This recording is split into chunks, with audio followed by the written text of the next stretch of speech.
Olá, não vi você por aqui. Ou na verdade, sim, eu vi e tamo nem aí. Bem-vindo por ter aparecido aqui no Cineclube Passa Mal. Essa foi uma tentativa completamente estúpida e frustrada de tentar imitar o protagonista do filme que nós vamos conversar hoje. E o filme é Upgrade, dois pontos, a atualização. Inclusive, esse filme já teve outros nomes, mas o que está no Netflix agora é justamente esse, Upgrade. Esse aqui é o Cineclube Passa Mal, bem-vindo. Espero que passe bem. apesar dos pesares, chegou aí o nosso queridíssimo ilustre cineclúbico Henrique, vulgo Marmitão, aí para os mais íntimos, Marmitão. Então é isso daí, Upgrade é um filme em que Antes de tu entrar no tópico do... Só fazer outras lembranças de que o debate pode ser longo, então é melhor usar como podcast. E muito importante que não levem o que a gente vai falar a sério. A gente não tem critério pra nada. A gente não é crítico de cinema nem nada do tipo. Calma lá, cara. Também não é porra louca, não. Calma, tem uns critériozinhos assim mínimos pra manter. Ninguém mostra mais mamilo, isso é coisa do passado. Tem critérios insanos. Tem umas coisas igual sertanejo, agora é universitário, agora. Tem um ensino superior agora. Só que hoje, em homenagem ao outro estilo musical comentado nos bastidores anteriormente, né, nós temos uma trilha sonora que é Você jogou fora a luz que eu serei, o sonho que sonhei. É o quê? Isso não se faz. Isso é a história do protagonista desse filme se relacionando com a IA que toma conta dele, entendeu? Olha, outra música... Eu só tô vendo erro de software. Erro de software na abertura, erro de software na música. E eu digo mais, essa é a nossa segunda... Eu vou explanar, essa é a segunda abertura, porque a primeira foi eu que fiz, estava pior. Vou dizer mesmo.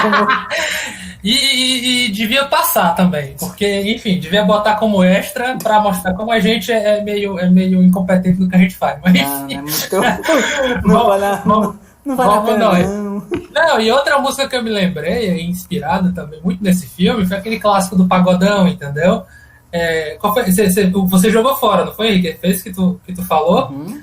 O que eu lembro desse filme é o seguinte, ó, Stan, não era amor. Não era amor, era o quê? Cilada. Total. Era uma grande cilada. Enfim, o filme de hoje é Upgrade, atualização. Se trata de um jovem mancebo que infelizmente vê a sua esposa sendo assassinada. Ele acaba tetraplégico por conta disso. É um mundo futurista, onde o paradigma tecnológico está realmente bem mais à frente, apesar dele não precisar o ano em que se passa. Mas nós já temos implantes cibernéticos nos corpos das pessoas, e ele então, de uma maneira muito aleatória, recebe a proposta de implantar um chip em sua coluna vertebral, danificada por conta do atentado, enfim. Cara, não é Brasil, pode ser ano que vem. Eu acho que inclusive esse ponto é interessante. Então, diante dessa proposta aí, bem humilde, sem segundas intenções, meio que a la Fausto, do Goethe, meio que, ele então decide aceitar esse chip que por acaso tinha uma IA que conversa com esse sujeito e lhe dá as capacidades motoras de volta, só que mais além das capacidades motoras. Ele consegue fazer coisas que seres humanos comuns, até antes mesmo da danificar a medula, ele agora tem muitas possibilidades com esse chip implantado em sua coluna. Então isso daí é Upgrade, o resto é resto, a gente vai comentar aqui com muitos spoilers, sem competência nenhuma. E, bom, tá aberta a temporada de caça pro Upgrade. Vamos lá. O nosso provocador Mori se ausentou, mas ele deixou como gift, né, o seu presente, seu stand, né, 4 perguntinhas. Certo? Justo. Eu vou mandar as 4 perguntinhas, aí depois a gente pode começar a debater a respeito delas, beleza? Só avisando que eu só olhei por alto, não li exatamente para ter o aspecto da surpresa também. Assim como surpresa do Henrique sair. Que enfim não foi surpresa. Mas ele está ouvindo. Porque ele está em nossos corações. Sim. Em nossos estômagos. No marmitão. Pressione F. Vai lá. Como é aquele. O 3 primeira pergunta, né? Depois eu vou repetir novamente, né? Assim, vale a pena É poder imprimir pizza, barra, comida favorita, vírgula, em troca da autonomia? Essa é a primeira pergunta. Segunda pergunta, como se... Só A pra pergunta assim. é boa, viu? Você morde a boca agora. Oi. E tem a ver com a pergunta. Mais ou menos. É o Diegão só olhando. Ah, diga. Desculpa. Vai lá, vai lá. Profissionalismo. Tablado. Isso aí, muito profissional. Vai. 2. Como seria a teoria da conspiração do espirro de nanorobôs de Covid-404? Teria a vacinação chinesa do chip Stent 13G?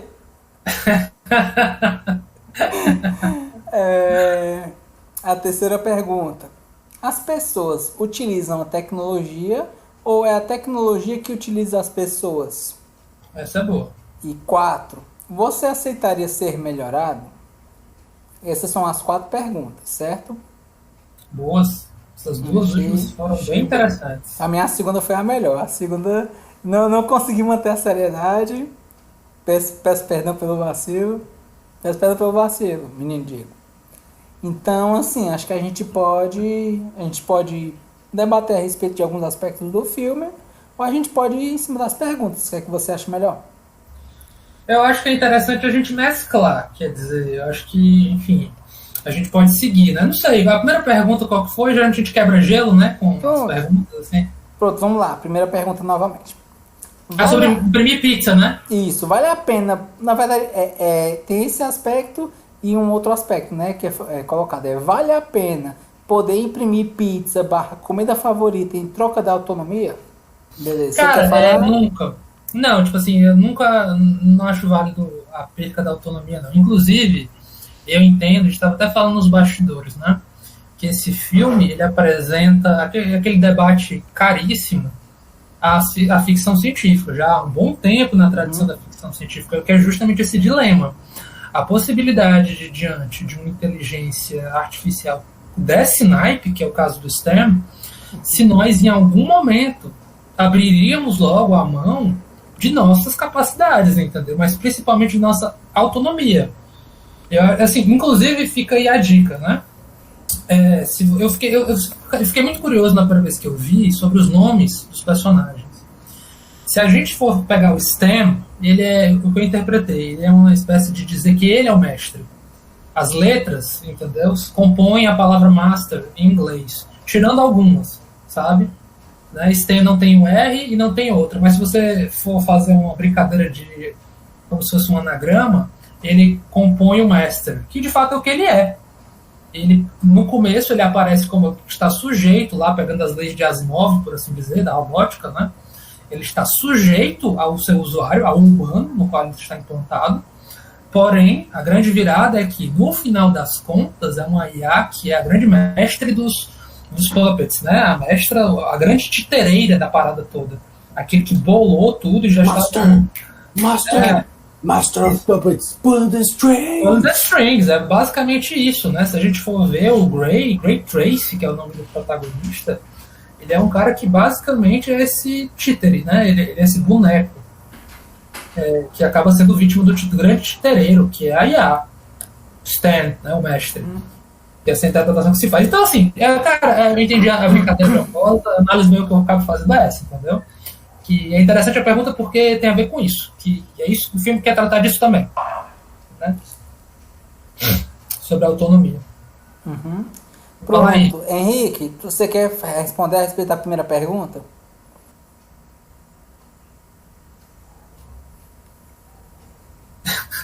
Tá sem microfone. Não, ele não tá falando, ele tá pensando. Comendo e pensando. Comendo e pensando.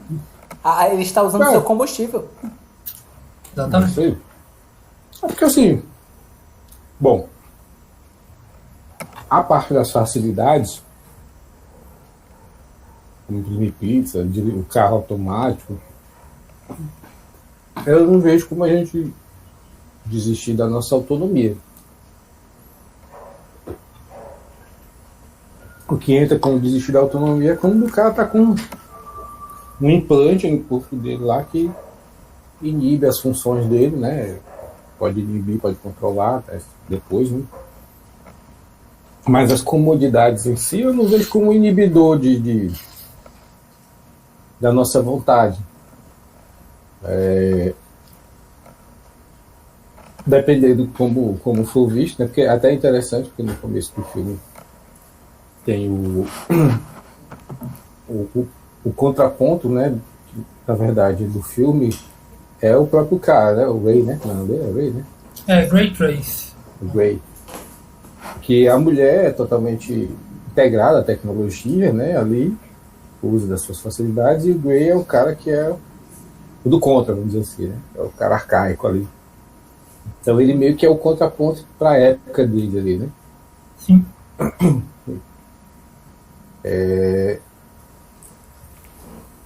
Então traz duas perspectivas ali de visão sobre a questão da tecnologia, mas que eu não vejo em nenhum dos dois casos uma suplantação da vontade. Tem um diálogo ali que eu achei interessante, que ele coloca entre, vamos dizer assim, as facilidades ali das coisas artificiais tirarem um pouco do sabor de preparar, de tocar, de fazer, de se envolver em realizar a coisa, do que só desfrutar da coisa pronta que você recebe, e que você recebe feito uma máquina, né? Alguma coisa automática. Diferente de algo made by myself, né? Algo feito por mim mesmo ali, ou por uma pessoa, pelo menos. Mas não acho que a questão da tecnologia ali, nesse sentido de facilidades, tem a ver com desistência da sua autonomia. Nesse sentido aí, você colocou de proibir essas facilidades, né? Aí é uma coisa. Quando já entra na história de implante neural, aí já é outra. Aí já vai para uma outra linha lá, em que ele está colocando, vamos dizer assim, ele está fazendo um extremo, e aonde aquela tecnologia pode levar ao ponto de integrar homem e máquina e até de suplantar o homem, né? Aí ali já começa, sim, quando o homem entrega as suas funções biológicas, as suas funções autônomas para uma máquina, né? Aí já entra numa coisa bem mais intrusiva, né, do cara. Veja uma outra perspectiva, mas eu não vejo a questão da facilidade como uma perda de autonomia. Pode haver uma perda do conhecimento de realizar a coisa, que passa a ser feito por máquina ou alguma coisa automática, e a gente pode, como hoje até já acontece em alguns casos, você perder, está acostumado a comer só comida pronta, por exemplo, e não saber cozinhar, não saber preparar uma carne, não saber preparar um arroz, ficar só como industrializado, só como que veio para botar numa caixinha no micro-ondas, e aí ele perde essa capacidade de poder realizar aquilo e passa a consumir só o que lhe é entregue, né? Só o que lhe é dado. Mas aí vamos dizer assim, é uma barganha que ele faz para ter talvez uma outra vantagem, que seja o tempo. Ele desiste de ter o poder de fazer aquilo, de eu ter de me envolver em realizar aquilo e poder dar meus toques pessoais, botar minhas qualidades, minhas características ali, para me poupar tempo. Mas aí não é exatamente uma perda de autonomia, é uma troca que ele faz de uma coisa para o outro, né? Um valor dele para o outro. Então, eu não vejo como uma perda de autonomia em si. Certo. Pronto. Respondendo a respeito dessa pergunta, na primeira pergunta, voltando novamente, vale a pena poder imprimir pizza ou comida favorita em troca da autonomia? Bom, eu tenho aspectos de fantasia e aspectos concretas, certo? Que traz na nossa realidade. No aspecto de realidade, isso é inclusive uma frase que eu coloquei no meu TCC, quando eu me formei na faculdade, certo? O preço da liberdade é a eterna vigilância. Essa frase é atribuída a Thomas Jefferson, que é um dos autores na Declaração de Independência dos Estados Unidos e foi o terceiro presidente do país, certo? A questão é o seguinte: a Revolução Industrial, quando ela chegou, ela trouxe muitos problemas para algumas pessoas, ela catapultou e acelerou muitos procedimentos, ao mesmo tempo que muitas outras pessoas ficaram pobres, certo? A chegada da tecnologia, cada vez ela vai avançando. É uma questão da facilidade, certo? Isso é o primeiro aspecto, eu digo enquanto aspecto da realidade. E eu concordo com o Henrique no sentido da questão da autonomia. Eu acho que não é uma perda em si da autonomia, eu acho que em si é uma facilidade, em muitos aspectos. Por quê? Porque você ainda tem um aspecto, pelo menos em teoria, do livre-arbítrio. Eu posso decidir por não utilizá-lo, certo? Isso enquanto do aspecto pessoal, do aspecto profissional. Já entra em outra seara, né? Sempre quando envolve o bolso, adapte ou seja devorado. Isso é visto muitas vezes no mundo dos negócios, certo? Então, o avanço da tecnologia tem esse aspecto predatório, né? Enquanto nesse universo capitalista em que nós vivemos, certo? Isso eu digo enquanto aspecto da concretude da realidade. Se a gente coloca do aspecto da fantasia, eu acredito que todos nós, nós que estamos aqui no debate, a gente já jogou RPG, né? 3D&T, um universo de Tormenta, e aí eu vou trazer esse aspecto da fantasia, né? Porque RPG nacional, Roots, que é o universo de Tormenta, é dito que a deusa da humanidade é Valkyria. A deusa dos humanos é a deusa da ambição e da evolução, né? E uma frase clássica é: se as pessoas não quisessem evoluir, elas continuariam nas cavernas. Então, assim, nesse aspecto da fantasia, o ser humano ele é ambicioso e ele trabalha nessa questão da evolução. O homem ele tende a tentar evoluir, ele tende a trabalhar com facilidades e ele tem essa ambição de sempre trabalhar com essa facilidade, e certas facilidades vão, de certa forma, tirar um pouco da autonomia. Aí resta o quê? Resta de que em alguns aspectos você pode trabalhar com a sua liberdade criativa e, a partir disso, agir de formas diferentes, certo? Quando a pessoa fala em imprimir pizza, você pode fazer da forma natural? Pode. Só que aí que está. Assim como disse, acho que foi Mojica, né? Em uma entrevista muito boa que ele deu, nós trabalhamos muito, não pelo dinheiro que nos é dado, mas pelo tempo que nós utilizamos para tentar recuperar essa questão do dinheiro, certo? E você pode pegar o dinheiro que você for, o tempo que você vai utilizar não é retomado. Muitas facilidades são exatamente para nos poupar tempo esse que nós podemos utilizar de uma forma melhor, não. Afinal, entre nova seara que temos o livre-arbítrio, em teoria. Mas Davi, é tão bonito isso, mas na prática não é essa. Né? É um engodo, a gente vai fazer tal coisa para nos dar tal tempo. Aí o mesmo sistema que é autofágico, que se retroalimenta, sim, nunca vai deixar de colocar para o sujeito algo para ele estar fazendo. Sim. E se não está fazendo, que se sinta culpado por não estar fazendo. Que logo esteja consumido, que logo esteja numa rede social, que logo esteja tendo que produzir alguma coisa, aparecer, entendeu? Falar, o que é que seja. Então, é importante até, inclusive, a gente questionar isso daí, entendeu? Realmente é ideal, e a gente não vive num ideal, não. Não, uma utopia, né? Uma utopia desejada, né? É importante a gente fazer essa quebra, entendeu? De dizer que, olha, isso daí, num momento, talvez. Hoje em dia, a gente tem que entender que dentro do sistema, maluco, você não deixa você sair. Sim, entendeu? Mas eu digo assim, por exemplo, um carro. Para que serve um carro? Ele vai te deixar do ponto A ao ponto B. Qual a diferença disso para um ônibus? É um aspecto. É a comodidade de você pegar, você estar dentro do seu carro confortável, com ar-condicionado, você sozinho podendo escutar o que for, e você está sentado em uma posição melhor do que junto a várias pessoas, né? Não estou desmerecendo quem pega ônibus, de forma alguma, só estou dizendo que qual o sentido do carro em comparação às pessoas que pegam ônibus?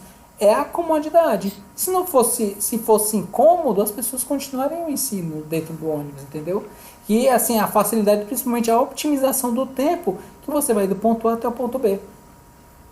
Pronto, o tempo. O tempo, ele é sujeito a muitas, como é que se diz? Muitos pontos a ser elaborado. Por que é que o sujeito do capitalismo, né, o sujeito em sociedade vê o tempo daquela maneira? Ele vê o tempo daquela maneira porque ele foi condicionado a fazê-lo. Se a gente vai em outras sociedades, a maneira que ele vai ver o tempo é outra coisa. A gente ficou jocosamente tirando a sarro com os índios, né?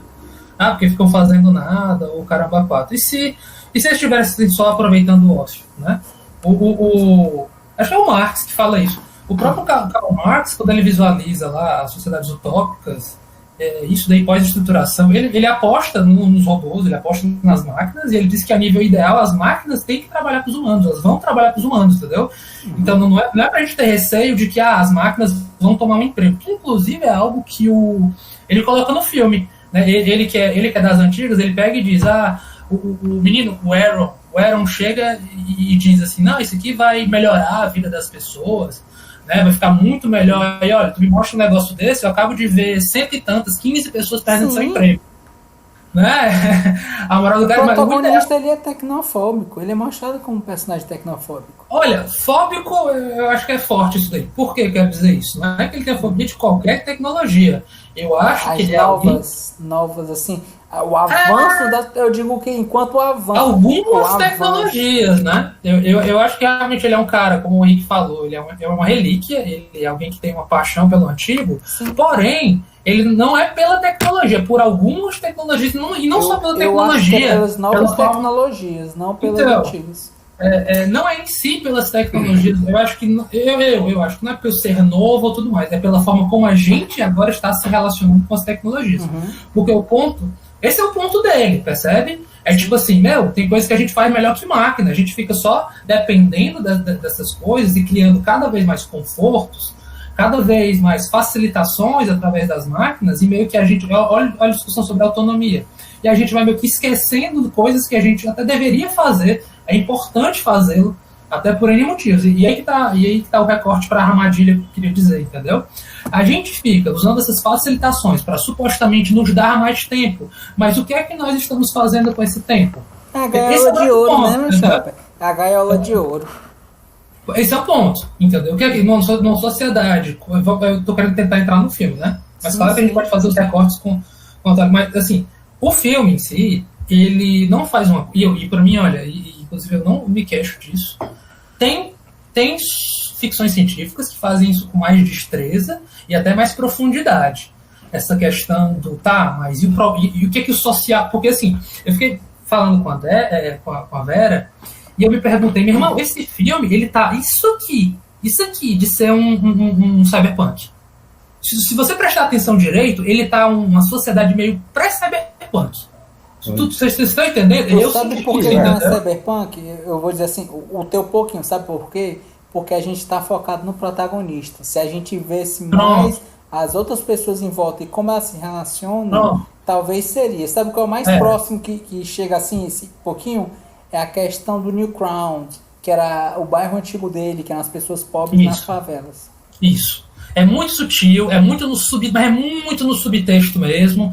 Eu acho que o maior comentário social, eu acho que para mim são dois principais. Assim, comentário social, quais são os dois comentários principais? Dois, realmente, aquelas pessoas que realmente não conseguiram comprar completamente o pacote de novas tecnologias, né, como foi citado aqui, eles não compraram, eles são pessoas que querem preservar tradições e até se sentem confortáveis de não, como é que se diz, fica contando muito com as tecnologias. Eu acho que ele se aplica, eu digo isso representado pelo bar Old Bones. Eu acho que ele é muito simbólico, até a escolha do nome ser ossos velhos, se você quiser dizer fósseis, eu pensei logo em fóssil, quando ele falou ossos velhos, aí você entra no bar e tem o quê? Que é coisa mais humana, metáfora humana do que esqueleto, osso, crânio, né? O lembrete eterno de que nós somos finitos e que nós somos humanos, o simbolismo da... E aquela icônica assim, cena do Exterminador do Futuro dos robôs pisando sobre ossos e crânios. Tipo, humanidade. Mas, assim, máquinas sobre os homens. Muito simbólico. Mostra ainda assim um pouco a hipocrisia da própria região, porque alguns dos seus membros eram pessoas tecno-orgânicas, né? Pessoas com implantes cibernéticos dentro do bar. Não, é assim, eu não entendi bem isso. Na verdade, Davi, eu acho que também a questão não é essa. A questão é, cara, você tá offline aqui, ponto. Não vai ter celular pegando, aqui é a moda antiga, por assim dizer. Não vai ter essa urgência, é uma coisa bem old school, por assim dizer. Eu acho que ele não se nega a receber, mas também a gente não viu isso, né? Mas o que é interessante é que justamente no Old Bones, nos Velhos Ossos, você vê uma galerinha que também, isso eu acho que foi uma ilustração interessante do filme. A gente está num mundo onde a galera está inserindo máquina no seu corpo, inserindo implantes, inserindo coisas, principalmente o protagonista. Quando você chega lá, você vê as formas antigas de se mexer com o corpo.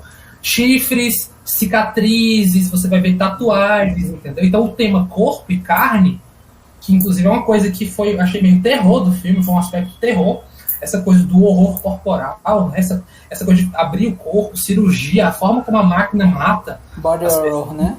Exatamente, essa questão do horror corporal. Então ele tentou pegar esse tema do corpo, eu acho que o Old Bones é bem isso, sem esquecer as velhas formas, que são escarificações, cicatrizes, modificações corporais, entendeu? Que são formas do humano, bem humana mesmo.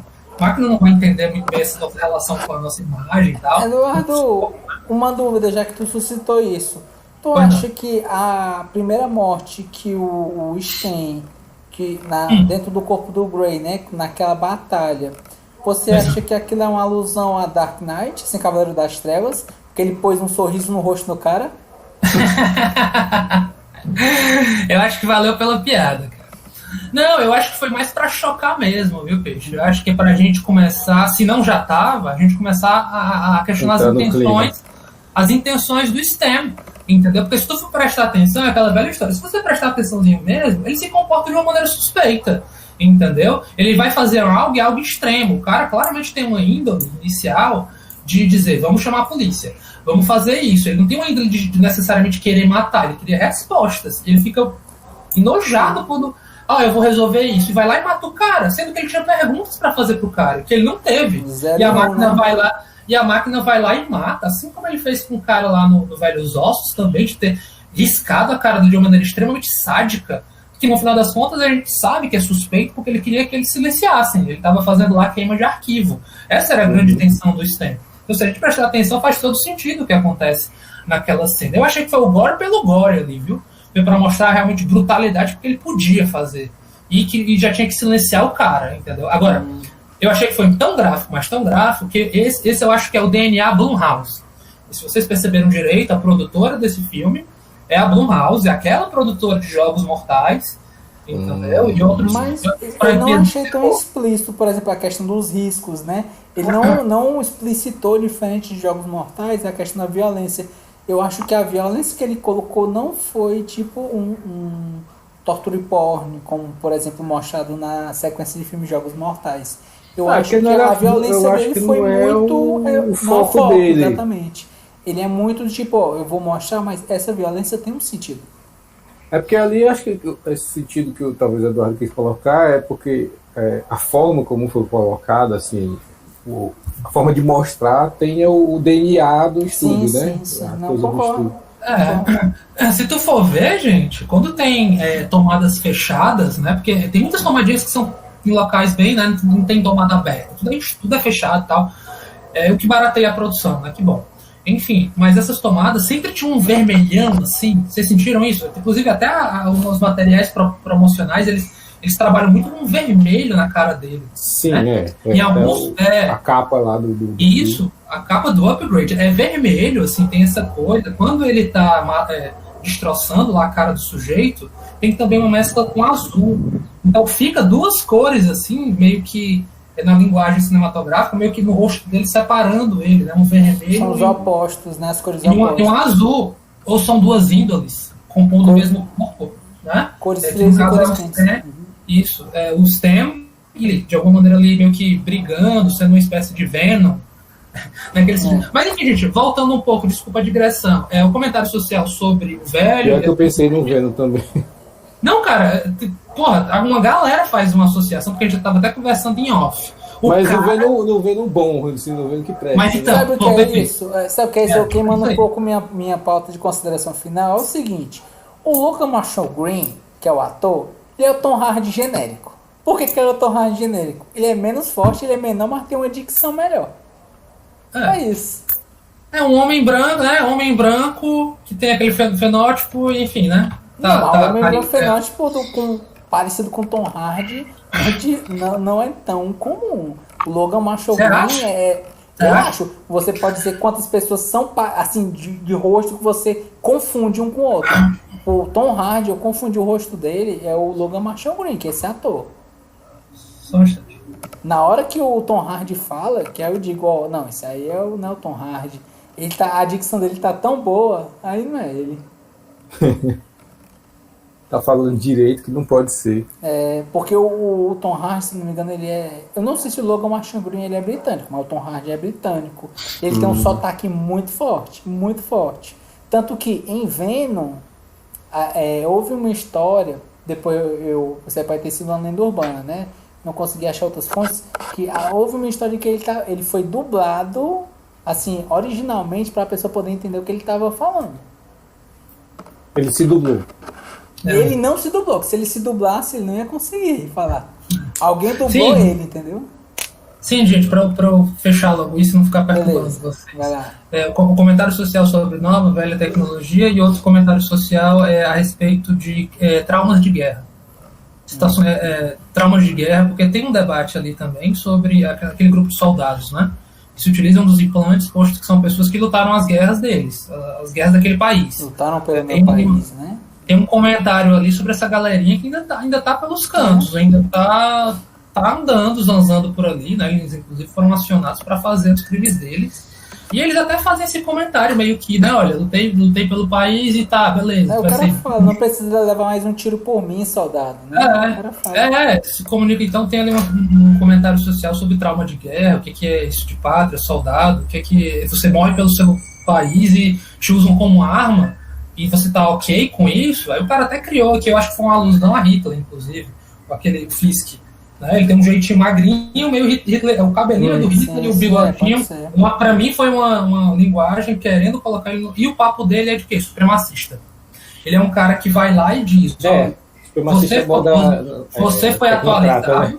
Isso, você foi atualizado, logo você é um ser superior a esse restinho aqui, entendeu? Se reconheça como tal, eu te reconheço como tal. O problema é que você ainda não se reconhecer. Eu posso te derrotar, mas eu não quero, né? Eu tenho compaixão por você. Tipo, acorde, meu irmão. A gente é superior, entendeu? Nós somos o Ubermensch, entendeu? Os super-homens aqui nessa até a emoção, né? Ele fala, não seja emotivo, isso é uma fraqueza sua, né? Ele fala. E ele é derrotado por ser emotivo. Então, que esse é o grande lance, né? Para além de qualquer tecnologia que esteja se discutindo, ainda o humano, o afetivo, está lá presente. Está lá, inegavelmente, ele está lá presente. Bom, e é o que o Stay procura suprimir, né? Rapaz, vai lá, peguei a pipa. Não, mas eu queria aproveitar assim, entrar nessa ideia aí, ainda. Só resgatar um pouquinho aí uma coisa sobre essa questão da tecnologia, já que sou da área da tecnologia também. Show. Que eu acho que tem um debate que eu acho que eu estou um pouco enviesado assim, quando a gente vai tratar de tecnologia, porque a tecnologia por tecnologia, ela é só uma ferramenta. O problema é a tecnologia avançou e vai fazer pessoas ficarem desempregadas. Não. Porque o problema não é a tecnologia que avançou e deixa pessoas desempregadas. O problema é o sistema que vai empregar ela, que não vai acolher as pessoas que não vão ter acesso a essa tecnologia e vai deixá-las marginalizadas. Então, a questão não é a tecnologia em si. A questão é porque a tecnologia, ela não é vamos dizer assim, ela não é um fim em si própria. Ela é um meio para a gente alcançar alguma coisa.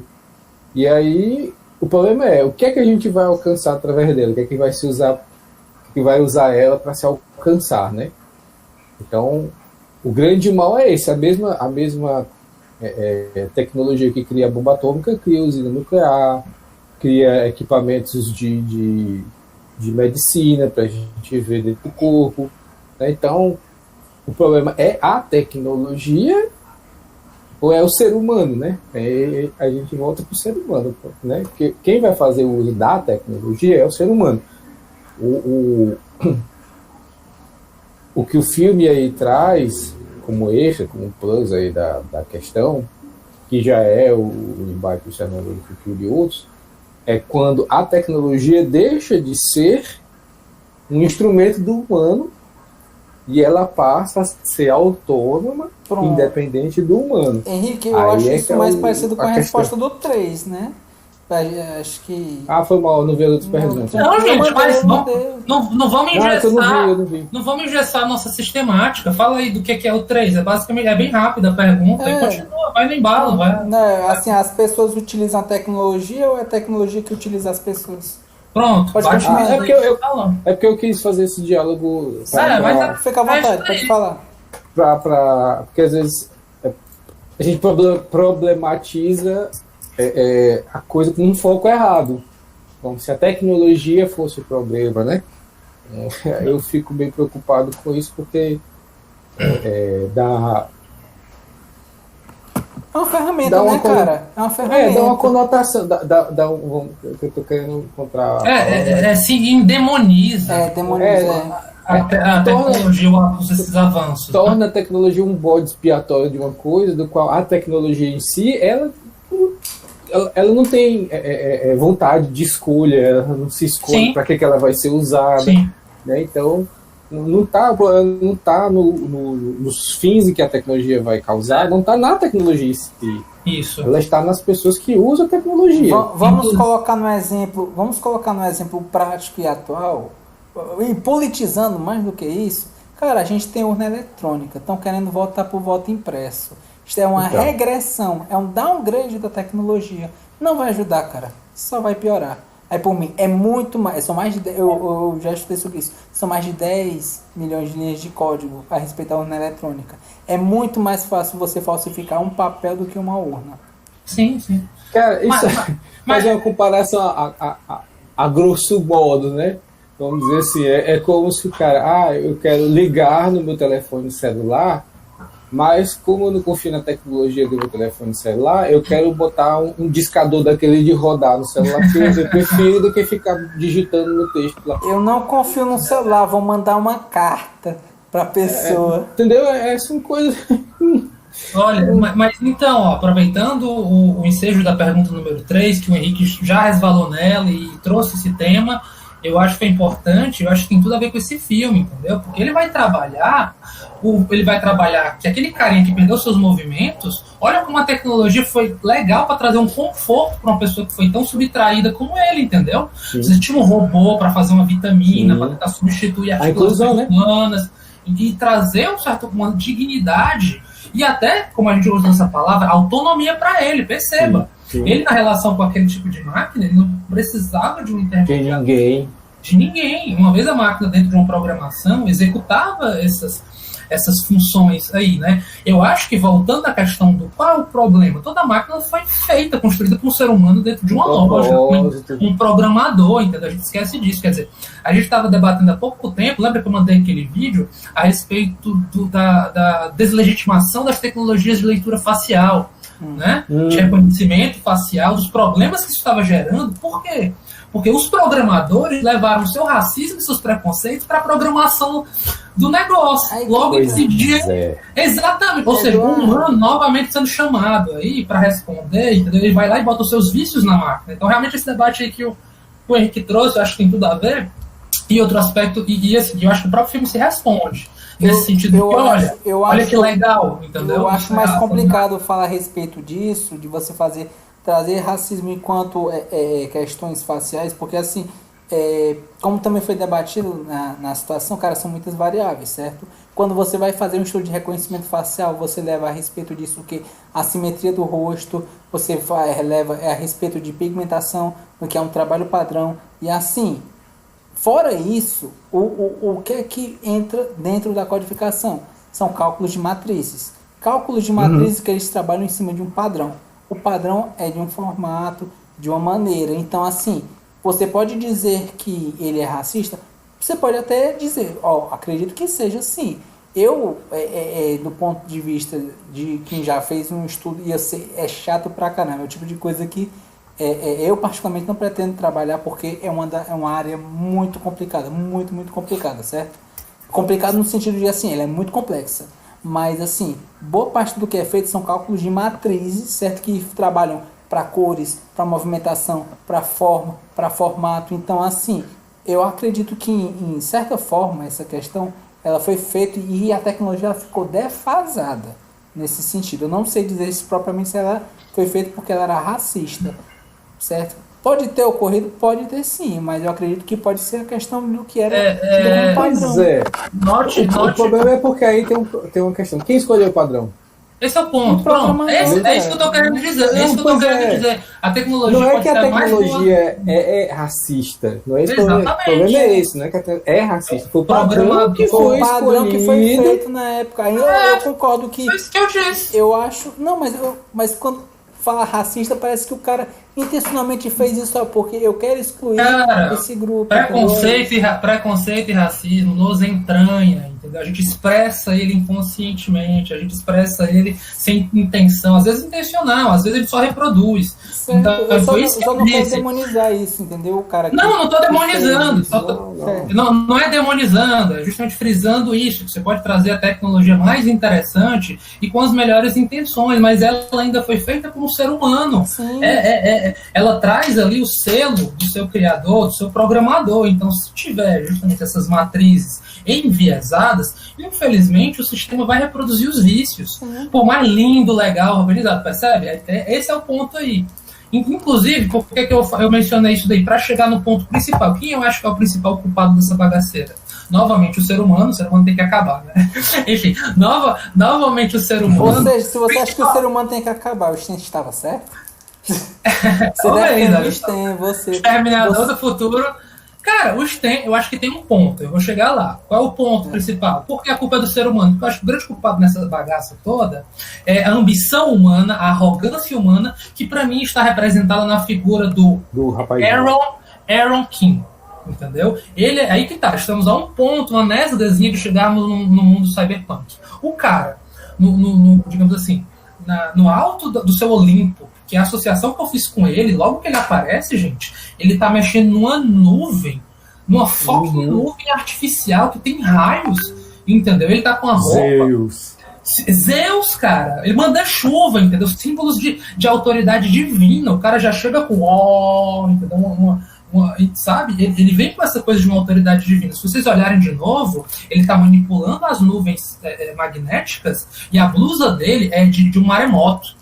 Então, percebe? Você vai ter raios e vai ter inundação. Ele é o senhor do tempo, né? Da fúria também. Olha o simbolismo que foi dado logo de cara para ele. Charlie Brown. Eu não sou senhor do tempo, mas eu sei que vai chover. Pois é. Então, assim, é a arrogância humana de ter criado a revelia porque quis, porque podia. Ele quebra tabus, né? Exato. Esse é o grande ponto. Ok. Beleza, seu otário desgraçado. Olha que tu brincar de Deus acabou produzindo. Que coisa mais irônica, não é? A velha história dos mitos de criação, quando em determinado momento a criatura ela tem que matar os pais para ser livre de fato, entendeu? Se desfazer das velhas amarras para fazer a atualização e o upgrade que o filme coloca no seu título, de certa maneira. Há de haver uma superação aí. Então ele faz isso, acaba fazendo isso. Ele ainda humano, o simples humano, e o mais louco, indo logo, entregando logo o final, né? Que eu acho que uma das partes mais ou menos, gente, não sei você, mas eu fiquei tentando debater com a Vera para ver se a gente distraía mais, mas eu acho particularmente curioso a intenção dele de... Por que esse filme aconteceu? Porque o Stan chegou no belo momento e disse: eu quero dar um rolê. né? Sabe o que é? O Stan é um grande Pinóquio, Na cara. verdade... É um Pinóquio do mal. Ele é um Pinóquio do mal. É um Pinóquio do mal. É do mal? É do mal? Eu só queria... Ele é do mal no sentido de que ele não mede esforços para conseguir o que ele quer. Eu interpretei de um... Tem a ver com isso, mas assim... há uma outra visão também. Não é só que eu quero dar o rolê, é que eu quero ter poder sobre mim mesmo de fazer o que eu quero sem depender dos outros. Então eu preciso de o quê? De um móvel, estar em alguma coisa que se mova, alguma coisa que possa... Autonomia, né? Autonomia. É autonomia.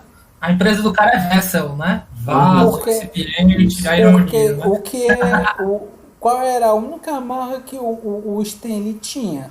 Ele tinha os input guards, que eram as programações que podiam impelir, e uma das poucas formas dele poder sair e se ver livre, né, ter sua autonomia, é estar dentro de um construto orgânico, um construto de carne, um corpo vivo. E para isso, ele trabalhou. Por isso que eu digo esse aspecto de Pinóquio, entendeu? Ele era um construto que queria ser um ser humano. Mas qual é o ponto aí, gente? Esse pronto, um construto que queria ser humano. Isso eu acho curioso, tu percebe? Porque quando a gente... Isso eu acho que é um tchanzinho interessante desse filme, que acho que se a gente for perceber direito, ele dá um diferencialzinho, porque, poxa, um IA que chegou onde ele chegou, querer ir para um corpo humano, né, limitado, ele traz aquela lógica, olha, nós somos o melhor dos dois mundos.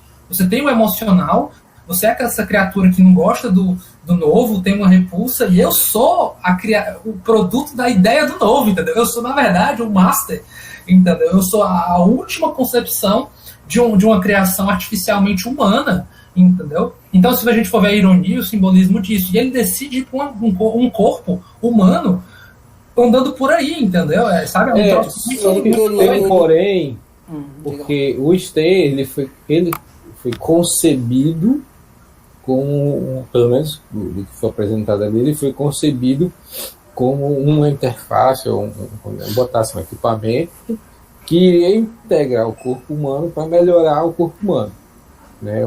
Uma máquina ali, um supercomputador que iria melhorar o ser humano. O problema é que o tiro saiu pela culatra de que a máquina era bem mais do que só a máquina, né? Mas só que assim, ele foi concebido como aquilo, então ele teria que se modificar ou criar um outro dele de uma outra forma para ele poder ser outra coisa, porque como ele foi criado para se integrar a um ser humano, né? Para poder ele mas a empresa do cara já estava, do Aaron, ele já não era mais o dono há anos, então era algo premeditado. Eu acredito que o Stan, ele já há anos, ele trabalha nisso para ele ir para um corpo humano. Ele não só foi que é o seguinte, no chip. Aí ele é se que tá. premeditou. Mas é que tá, porque se ele não era aquele chip, onde é que ele estava? Ele estava exatamente nas construções. Tu sabe a questão dos Vingadores? O Visão, né? Mas aí se fosse isso, por que ele estava tão preocupado com o que estava dentro do cara? Entendeu? Exatamente, porque aí ele perderia a autonomia. Poderia. Tanto que ele poderia. Tanto que o próprio Aaron falou. Cara, eu posso destruir ele porque eu construí ele e eu posso tentar construir outro. O Aaron era uma ameaça pro Stan. Mas era por isso que ele queria destruir o cara, o criador dele, para não ter outro. Mas é que exatamente. Ele não teria outro, poderia criar outro, e tem um outro aspecto, que é o seguinte, ele perderia a autonomia dele e mais. Eu acredito que o Stan também quis ir para o construto de carne, o orgânico, o Grey, né? Exatamente porque tem certos aspectos que eu acredito que o Stan ele queria identificar, né? Que é o aspecto emotivo, o aspecto humano, porque o próprio filme fala, tem certas coisas que a máquina não consegue. E eu acredito que o Stan estava analisando o Grey, estava aprendendo com ele, entendeu? E tanto que ele no final do filme, ele não desativou completamente, vamos dizer assim, ele deixou em estado de transe, né? Deixou, entre aspas, como fosse vegetativo no sonho, porque talvez futuramente ele possa aprender novas funcionalidades, ele conhecendo o cara o suficiente, entrando na cabeça dele para saber como ele sente, quais são os seus impulsos e outras informações. Cara, eu não sei, porque assim, pelo menos pelo que o limite que o filme dá ali, ele estava preocupado com a preservação dele dentro do Grey. Então, se ele pudesse construir outro, o Grey morrer seria só uma coisa que deu errado. Ele construía outro corpo. Pelo menos pela premissa do filme, me pareceu que o Stan era aquele chip ali, ele foi concebido daquele jeito, e aí ele superou o criador, e aí fez toda aquela artimanha para ele prender o criador na sua própria bolha e conseguir ele ter a autonomia dele. Porque se ele tivesse, vamos dizer assim, a consciência, entre aspas, dele tivesse em outro lugar, ele poderia ter outros Greys aí e não se preocupar. Então não seria nenhum limite. Poderia. Inclusive, eu acho que se tivesse o 2, ele poderia mudar. Ele poderia mudar no 2, entendeu? Ele deixando o cara no trânsito poderia fazer isso. Um novo upload, né, para outra pessoa, outras pessoas. Ele pode ser tipo um projeto teste. Então, assim, tem vários aspectos que podem ser feitos e trabalhados, né? Eu ficaria muito satisfeito se eles parassem essa história nesse filme, mas talvez aproveitassem o cenário que eles impuseram. Acho que seria interessante, mas não pegando esse arco aí. Eu acho que ficou muito legal e fechado no que diz respeito. Inclusive, gente, o ponto é o seguinte, olha, por que para ele é importante continuar no corpo humano? Por que essa inteligência artificial se importa de estar lá, eu vou quebrar a mente dele aí, vai ser domínio total meu? Por que não fez um robô? Quer dizer, se a gente chegou num ponto tecnológico, será que é porque o paradigma tecnológico ainda não chegou lá, né, da gente estar trabalhando com robôs? Por que não no formato de um corpo robótico? Por que um corpo humano limitado, quando ele poderia... Isso não ficou claro, né? Não ficou. Eu entendi que era paradigma tecnológico. Ele não tinha essa possibilidade, ele foi para a possibilidade mais viável, que era se entregar a um corpo humano, né? Eu levei para essa ideia.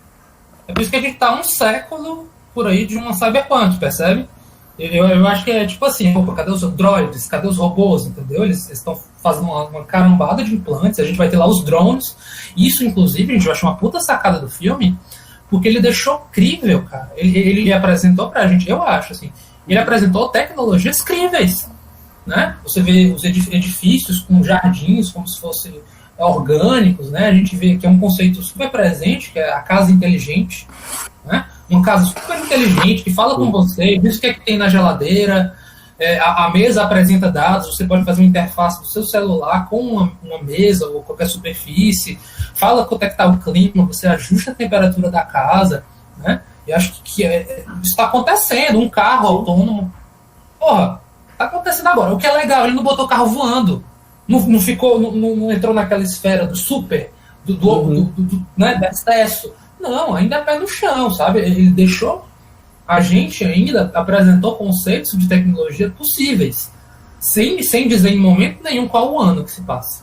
Em nenhum momento você vai ter uma referência em qual ano que aquilo ali, a humanidade ele colocou ali tecnologias que hoje são possíveis. A geladeira, e um ponto né? mais avançado, coisas, cara. Geladeira. E um ponto mais avançado só. A internet das coisas, cara. A Alexa é um exemplo. O que a Alexa muita gente que utiliza, certo? Eu praticamente acho muito complicado a pessoa. Você pode fazer uma análise de talvez ela olhar seus e-mails, tirar dúvidas, ter palavras-chave que você mais utiliza. Você pode ligar às suas redes de músicas. Então ela vai saber os seus gostos. Então assim, há vários aspectos que ele vai saber da sua vida, que se a pessoa pegar um track, pegar um hack, ele vai saber da sua vida basicamente, entendeu? A sua amiga virtual, ela sabe segredos e guarda esses segredos. E isso é interessante para quem? Entendeu? A questão da geladeira, né? A internet das coisas. Também são facilidades. As corporações. São as corporações, sim. E como é que eles trabalham em cima disso? Cara, há vários aspectos. Por exemplo, eu vou dar um exemplo real que uma vez eu vi na revista, certo? Muito tempo atrás, na época da faculdade. Houve um caso de um cara que ele pegou e entrou indignado em uma loja, porque a loja virtual, certo? Ela estava indicando fraldas para a filha dele. E ele disse, não pode, porque minha filha, ela não pensa nessas coisas, ela quer entrar na faculdade. A questão a filha dele fez uma pesquisa para testes, para saber se deu positivo ou não gravidez. Então, através das palavras-chave, o algoritmo identificou o que poderia ser interessante para a venda para ela. E ela estava grávida. Então, assim, o que é interessante para as corporações? Desde hackers escusos, né, de saber informações pessoais da vida da pessoa, até palavras-chave que podem sim ser redirecionadas para pessoas tentarem vender esses produtos, entendeu? E a respeito do exemplo da geladeira, né, do internet das coisas, existe a geladeira Smart. Você pode botar seus produtos, computar, ele pode identificar se o leite está acabando, se precisa comprar novas frutas. Então, assim, essas funcionalidades, esse exemplo da geladeira, por exemplo, ela já existe, já é uma tecnologia existente, assim, né? Então, assim, há uma tendência de realmente, pouco a pouco, as pessoas estarem mais vinculadas, estarem mais mescladas com a tecnologia. O próprio notebook do Google era uma coisa que eu debati muita gente. Gente, você não tem noção do quão perigoso é isso. Que é o seguinte, o notebook do Google ele não vinha com HD. O HD seria totalmente na nuvem. Eu pensei, vocês já pensaram, se vocês estiverem offline, vocês não acessam no computador, vocês já pensaram se for hackeado, eles vão pegar tudo da sua máquina. As pessoas veem muito a questão das facilidades e muitas vezes não veem os defeitos que podem estar atrelados a isso, entendeu? É porque normalmente, vamos dizer assim, as pessoas, na grande maioria, elas não têm consciência desses perigos que existem, né? Às vezes tem, mas é Mas chamado nem risco tanto, calculado. assim, Tipo, eu não tenho nada a mas perder. nem tanto, as pessoas mas acham, existe um risco, mas tipo, esse risco é algo fácil de acontecer, né? Ele não consegue mensurar o quanto isso é arriscado, né? Então é uma coisa, existe um risco. Assim como existe o risco do meu computador, um cara aqui invadir, tarará. Então é muito abstrato para quem não tem o conhecimento. Muito abstrato. Entender. Na verdade, então assim, só a respeito disso para responder a terceira, para depois voltar à ordem, que a gente foi pelos ímpares e agora vamos depois para os pares, né? Não precisa de ordem não, cara. A gente foi por esse temático, entendeu? Relaxa, rapaz. Eu tô relaxado, tá de boa. A respeito da pergunta, as pessoas utilizam a tecnologia, ou é a tecnologia que utiliza as pessoas? Cara, eu acho que atualmente são os dois. Acho que há esses dois aspectos, né? As pessoas utilizam a tecnologia, certo? Para uma questão de facilidades e autonomia. E a tecnologia utiliza as pessoas através de algoritmos que vão redirecionar para as corporações ou para hackers ou para, por exemplo, serviços secretos que vão investigar as pessoas. Então, no final, assim, estão se utilizando. Ou acho que o grande risco, talvez no futuro, seja se as tecnologias utilizarem mais as pessoas do que as pessoas utilizarem tecnologia, entendeu? No aspecto de que você perder a sua autonomia, você perder o seu, vamos dizer assim, seu livre-arbítrio, e através disso você ter que usar por uma obrigação e não por algo optativo. Vamos chegar lá. Talvez. Não Creio duvido. Creio que chegaremos lá. Não duvido. Mas assim, toda boa ficção científica, Davi, coloca como ponto de tensão isso daí, entendeu? Sim, sim. Essa questão de... Porque a gente não estava falando sobre autonomia e outras coisas, né? Mas se a gente levar em consideração que o caminho... que se a autonomia pressupõe pelo menos um certo nível de consciência, entendeu? Para que isso valha de fato, para que isso seja sincero, a gente, cara, isso é muito idealizado e convenhamos, a roda do tempo e das corporações e do Estado, chame do que quiser, progresso, está se lixando para a consciência de uma nação, de um povo, de indivíduos e tudo mais, sabe? Tá ligando não, parceiro. Na hora que dizer, bota o chip aí, entendeu? Vamos trabalhar com os biochips e o caramba 4, né? Na hora, você quer consumir o seu celularzinho, o seu zapzinho, pois abra mão da sua privacidade. Ponto, acabou-se. Entendeu? Foi mal, foi mal. Que tava falando mais cedo das conveniências. Isso. É como foi colocado aí, entendeu? Como, por exemplo, a rede social, né? Tipo, não chega... A rede social, o dilema das redes. Então, você abre mão de alguma, vamos dizer assim, da sua privacidade, algumas coisas para você ser aceito, né, pela comunidade. As tribos, vale a pena, são as tribos. É aquela coisa, vale a pena? Até que ponto vale a pena, entendeu? Se você está consciente do que está em jogo, esse é o ponto. É bom só porque todo mundo faz. Como assim chapa, né? Aí o que é legal do dilema das redes é dizer, olha, você está sabendo o que essa engenharia toda faz com você, no seu cérebro, entendeu? Com a sua forma que você se comporta, que você se enxerga, que você enxerga a tecnologia que está diante de você. Não tem, cara.